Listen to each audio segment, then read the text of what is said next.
Halo guys, apa kabar kalian semua? Mimin di sini bakal melanjutkan alur cerita Sword Star. Disclaimer dulu bahwa kemungkinan besar ada perbedaan antara novel dan versi Donghuanya, tapi alur cerita utamanya tetap sama.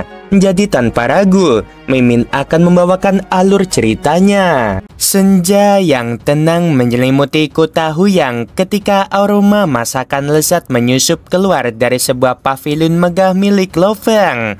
Hari itu bukan hari biasa. Sebuah kehormatan besar tengah berlangsung. Putri Yu Sui Tianyu, pewaris darah bangsawan dari kerajaan Yu, duduk dengan anggun di pavilion, mengenakan sirah tipis yang memancarkan aura agung. Rambut hitamnya yang panjang dikepang menjadi ratusan anyaman rumit, menandakan status dan warisannya yang tinggi. Di depannya terhidang hidangan luar biasa yang membuat lidah siapapun bergoyang. Dengan senyum puas, ia memotong sepotong besar daging panggang yang empuk, lalu menoleh ke arah Lo Feng.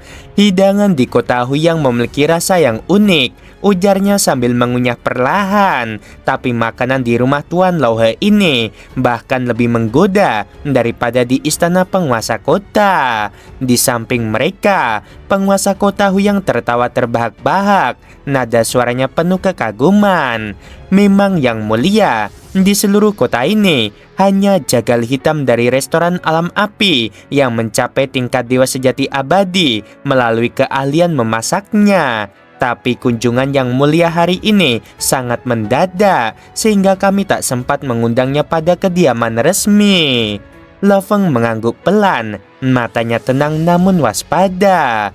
Keahlian jagal hitam memang luar biasa. Jika yang mulia berkenan, saya bisa segera memanggilnya ke sini.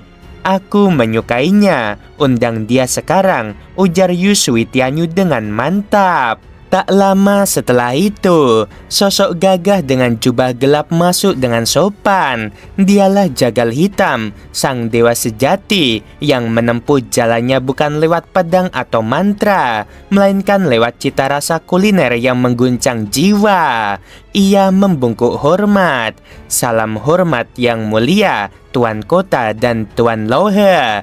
Mata Yu Sui Tianyu berbinar. Apakah kau jagal hitam? Keahlianmu luar biasa. Aku ingin kau datang ke ibu kota kerajaan dan menjadi koki di kediamanku. Seketika, jagal hitam tertegun. Ia tak menyangka bahwa sekedar membantu Tuan Lauhe di perjamuan ini akan mengantarkannya pada tawaran sebesar itu. Tuan Lauhe, tanya sang putri sambil melirik ke arahnya. Apakah Anda keberatan jika aku membawa koki Anda? Lo Feng tertawa kecil. Dia bukan kokiku, dia pemilik restoran alam api. Dan jika dia memilih untuk pergi ke ibu kota, itu adalah berkah baginya. Saya tentu mendukung langkahnya. Yu Sui Tianyu menambahkan dengan ringan. Kau akan menjadi koki kedua di kediamanku, rumah gua pribadi, sumber daya budidaya, dan kehormatan tinggi menantimu. Jagal hitam yang selama ini resah akan konflik perbatasan antara kerajaan Yu dan kerajaan Xi merasa kesempatan ini seperti pintu menuju dunia baru. Merupakan kehormatan besar bagiku untuk menerima undangan ini. Yang mulia, katanya tegas. Selamat, jagal hitam, ujar Lo Feng dengan tulus. Ini berkat Anda, Tuan Lauhe, jawab jagal hitam penuh rasa syukur. Saya tidak akan melupakan kebaikan ini. Yu Sui Tianyu tertawa riang. Hebat, bersiaplah. Saat waktunya tiba, kita akan berangkat ke ibu kota. Setelah jagal hitam pergi, suasana berubah menjadi lebih formal. Putri Raja Negara Yu kini memandang serius ke arah Lo Feng. Tuan Lauhe, ayahku sangat menghargai jasamu terhadap kerajaan Yu. Berkatmu, beberapa antek kerajaan Xi telah disingkirkan. Sebagai balasan, aku membawa hadiah atas nama ayahku. Ia mengangkat tangannya, dan sebuah kotak kayu ungu melayang perlahan menuju Lo Feng. Silahkan buka dan lihat isinya. Lo Feng membuka kotak tersebut. dan di dalamnya tergeletak sehelai daun hijau pucat dengan urat-urat bercahaya yang tampak berdenyut lembut, seolah mengalirkan kekuatan dari alam semesta itu sendiri. Ini daun pohon induk kekosongan yang baru saja matang, jelas Yusui Tianyu. Hanya bisa disimpan dalam kotak ini. Di luar, daunnya akan mengering dalam satu era, tapi di dalam kotak ini masa gunanya bertahan lama. Lo Feng tahu ini bukan daun biasa. Ini adalah harta karun sejati yang sangat dicari oleh para kultivator tingkat tinggi.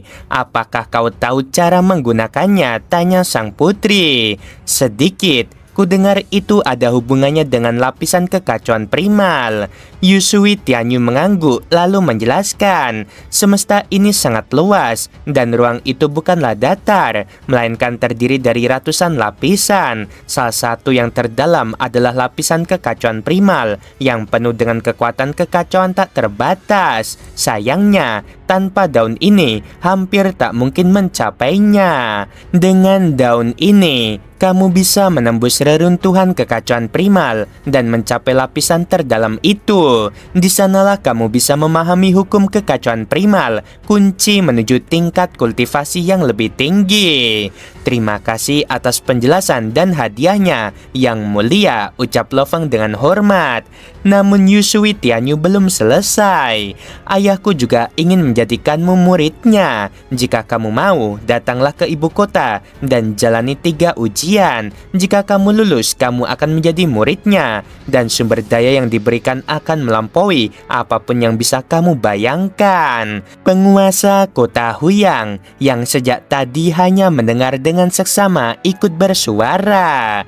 Kesempatan seperti ini sangat langka, saudara Lo He. Lo Feng mengangguk, namun wajahnya tetap tenang. Saya akan memikirkannya dengan sungguh-sungguh. Terima kasih atas kehormatan ini. Yusui Tianyu mengamati wajahnya dengan cermat lalu tersenyum kecil. Kamu pasti sudah memiliki guru lain. Lo Feng tak menjawab, hanya mengangkat cangkir untuk bersulang. Tak apa, meski kau tak menjadi murid ayahku, kita tetap bisa menjadi teman, ujar Yusui Tianyu, lalu meminum isi cangkirnya. Setelah jamuan berakhir, Lo Feng mengantar mereka hingga keluar. Dalam hatinya, ia tahu menjadi murid Raja Negara Yu berarti menjual kesetiaan. Padahal ia telah diperingatkan oleh Wakil Presiden Persekutuan Angin Api agar tidak berpihak secara terbuka.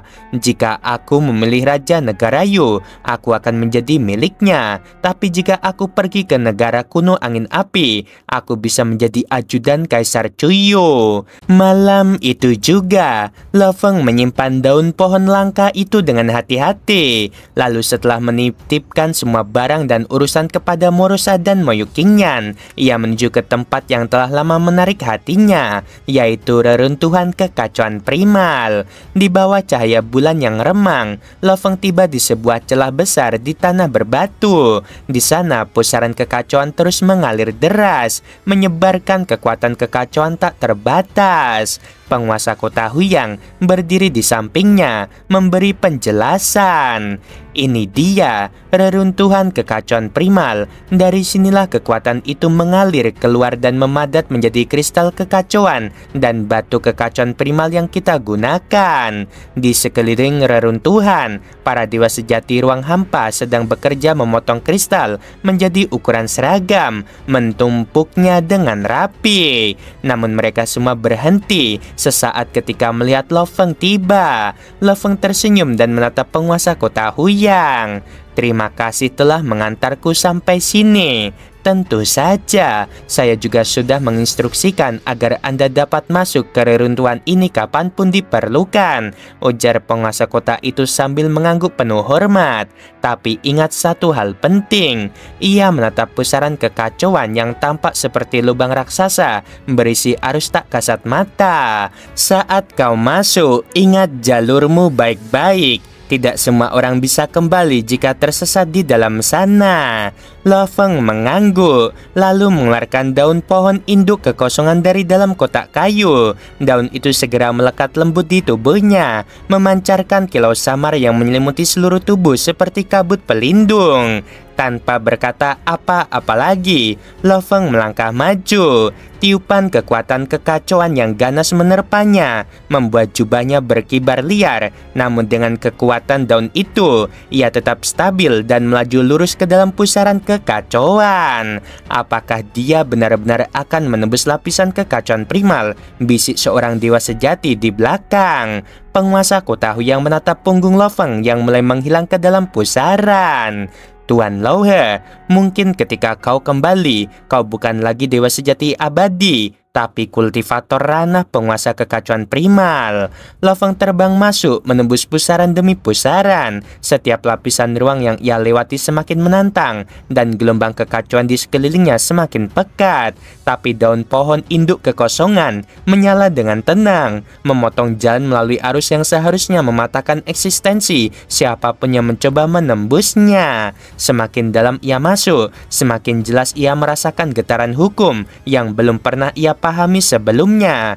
Hukum kekacauan primal, inti dari pembentukan segala sesuatu di tanah asal. Di sekelilingnya, kekuatan kekacauan memenuhi setiap penjuru, berpadu, meluap-luap, bergejolak tanpa henti. Lo Feng merasa seperti nelayan yang baru pertama kali mengarungi samudra purba. Ia menunduk, menatap daun aneh berwarna kehijauan yang ia bawa.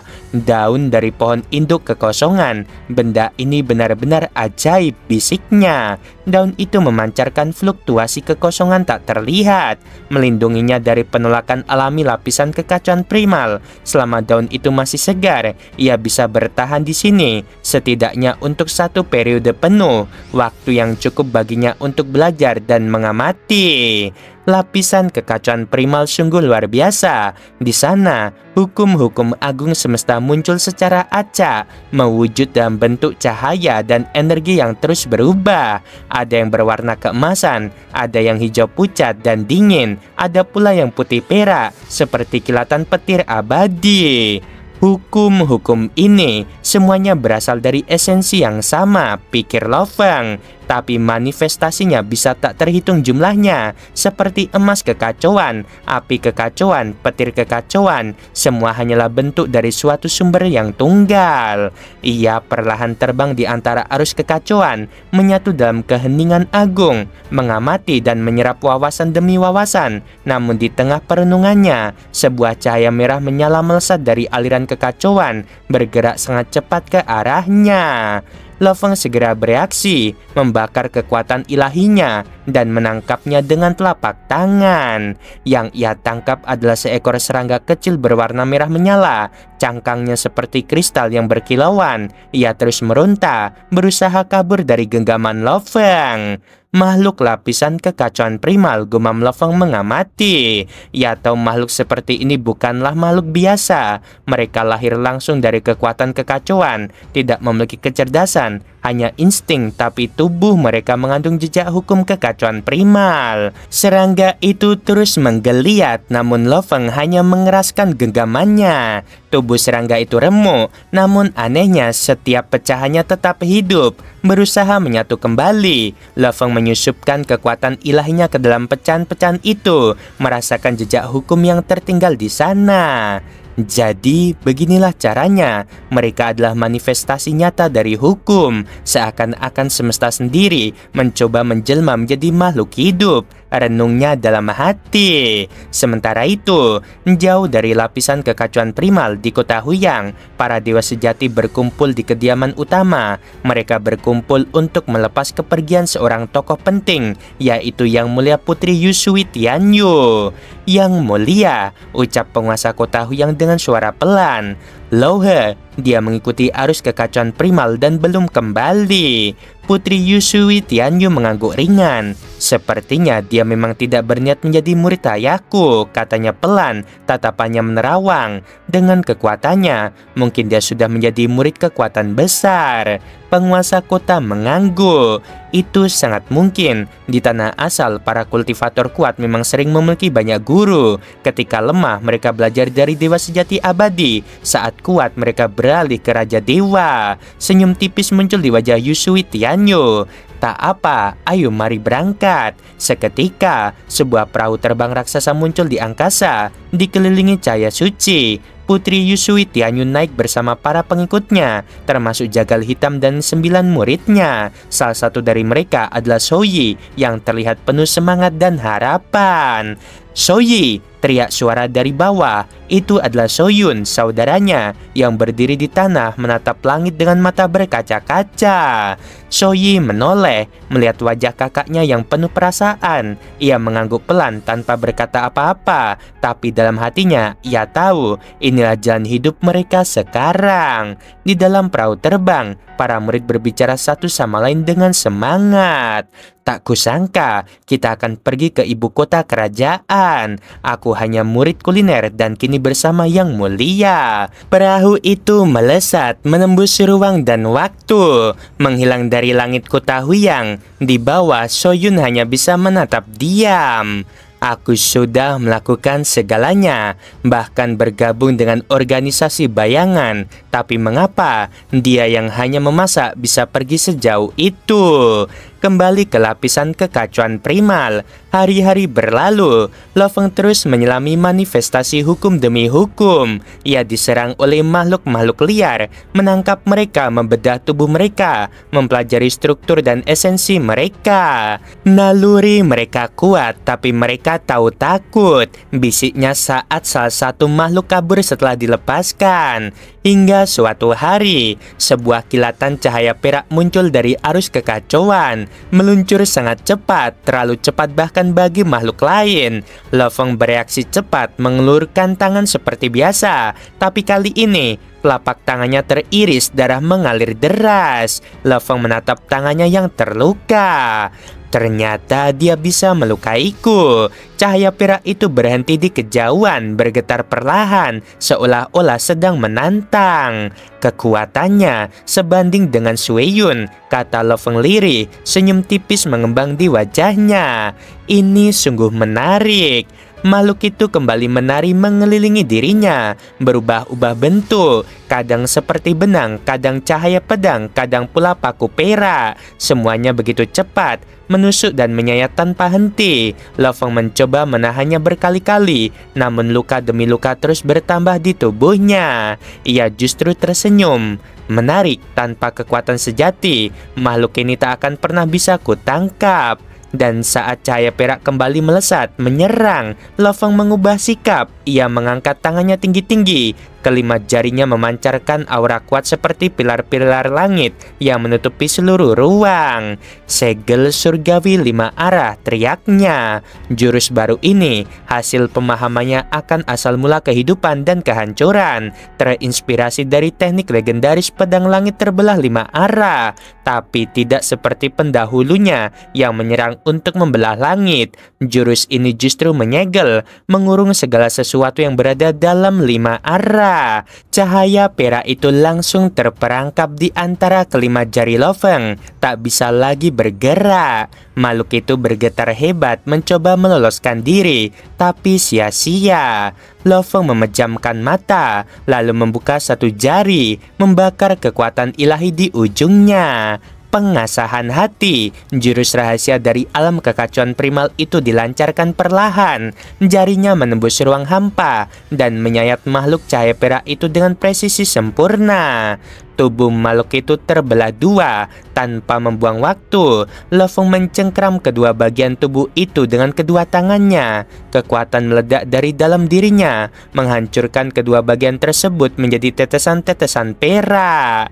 109 tetes. Lo Feng menghitung dengan cepat. Ia segera menyelimuti mereka dengan kekuatan ilahi agar tidak menyatu kembali. Matanya tajam mengamati setiap tetesan. Dalam pandangannya, Tiap tetes membesar hingga miliaran kali, menyerupai bintang perak bulat sempurna. Di permukaannya tampak ukiran samar dari hukum kekacauan primal. Saat salah satu tetesan ia sentuh, ia langsung berubah menjadi kabut perak, menguap mengungkapkan substansi hukum yang terkandung di dalamnya. Ini luar biasa, gumamnya kagum. Masing-masing tetesan ini mengandung hukum lengkap, gabungan antara unsur emas dan air kekacauan primal. Ia mengumpulkan seluruh 108 tetesan ke dalam menara bintang miliknya. Di dalam sana, tetesan-tetesan itu tetap terpisah oleh ruang khusus. Ketika dua tetes didekatkan, mereka menyatu. Lofeng mengamati. 10 tetesan membentuk seutas benang perak, 100 tetesan membentuk seberkas cahaya perak. Namun kekuatan dari gabungan ini tetap belum menunjukkan perubahan besar. Harus ada ambang batas tertentu, pikir Lofeng. Kalau bisa mengumpulkan 10.000 atau 1.000.000 tetesan, mungkin kekuatannya akan setara dengan alam kekacauan primal. Ia melempar beberapa kristal kekacauan primal ke arah makhluk yang telah terbentuk kembali. Cahaya perak itu langsung menyergapnya, melilit dan menyerap perlahan. Mereka memang memakan energi kekacauan, gumam Lofeng. Sayang sekali, makhluk-makhluk lapisan kekacauan primal sekuat ini sudah ditangkap oleh para raja dewa. Beberapa hari kemudian, di alam semesta mini miliknya, Lofeng duduk bersantai di bawah pohon besar. Tajuknya menaungi area yang luas. Di hadapannya berdiri sosok leluhur Origin, sosok yang dulu melindungi umat manusia. Leluhur Origin, jarang sekali kau datang berkunjung. Silahkan coba anggur buah ini, kata Lofeng sambil menuangkan anggur ungu ke dalam cawan gio. Leluhur Origin mencicipinya, lalu mengangguk puas. Rasanya nikmat. Rupanya kau juga seorang ahli anggur, Lofeng. Leluhur Origin itu menatap Lofeng dalam-dalam. Aku datang juga untuk berterima kasih. Warisan 9 Netherworld darimu akhirnya membawaku menembus alam dewa sejati abadi. Lofeng tersenyum bahagia. Kabar yang luar biasa. Umat manusia memang butuh lebih banyak pelindung seperti dirimu. Leluhur Origin mengangguk. Tanah asal benar-benar membantuku memahami hukum secara mendalam. Dengan warisan ini, akhirnya aku berhasil menembus batas itu. Bagaimana dengan alam semesta mini milikmu? Apakah sudah berkembang? Tanya Lofeng penasaran. Belum, jawab leluhur. Aku masih menyembunyikan kekuatanku. Begitu alam semesta miniku dan tubuh dewaku berkembang, aku harus memilih bergabung dengan negara kuno angin api atau tetap menjadi kultivator yang bebas. Lebih baik bergabung, saran Lofeng serius. Negara kuno angin api memiliki fondasi yang kuat. Menjadi bagian dari sistem akan memberimu perlindungan dan kesempatan yang lebih luas. Leluhur Origin menatapnya. Apakah kau juga akan pergi ke sana? Suatu hari nanti, itu pasti, tapi aku harus menembus alam kekacauan primal lebih dulu, dan itu masih jauh. Leluhur Origin akhirnya mengangguk mantap. Kalau begitu, aku akan bergabung. Aku percaya penilaian darimu. Lofeng menyerahkan batu memori padanya. Ini paruh kedua 9 Netherworld. Di dalamnya banyak teknik rahasia untuk dewa sejati abadi. Leluhur Origin menatap batu itu penuh hormat. Kamu benar-benar melampaui jauh. Aku baru saja mencapai alam abadi, sedangkan kau sudah mendalami banyak jalur sekaligus. Ini semua bagian dari perjalananku menuju alam kekacauan primal, jawab Lofeng ringan. Setelah menerima batu memori, leluhur Origin pun berpamitan. Lofeng mengantarnya dengan hormat. Hari-hari berlalu, kota Huyang tenggelam dalam ketenangan. Sekte Bayangan Hati mulai mengumpulkan para elitnya dari berbagai penjuru tanah asal. Mereka mempersiapkan diri, diam-diam membangun kekuatan untuk suatu serangan besar. Namun tidak semua elit mudah ditemukan atau diyakinkan. Oke guys, sampai sini dulu episodenya. Jangan lupa kasih like-nya. Kalau pengen support Mimin lewat Saweria, ada linknya di deskripsi ya. Oke, sungguh membagongkan.